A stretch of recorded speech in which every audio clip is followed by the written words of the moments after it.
Allah, sedih deh gue ngelihatnya. Ngapain juga tuh orang pada masuk-masuk ke mangkok situ. Allah, sedih deh gue ngelihatnya.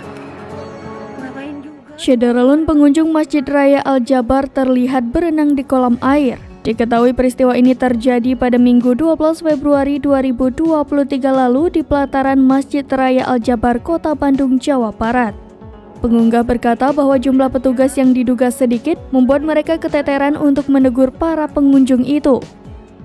Dikutip dari tribunnews.com, ternyata kejadian serupa pernah terjadi pada saat masjid tersebut diresmikan pada 30 Desember 2022 lalu.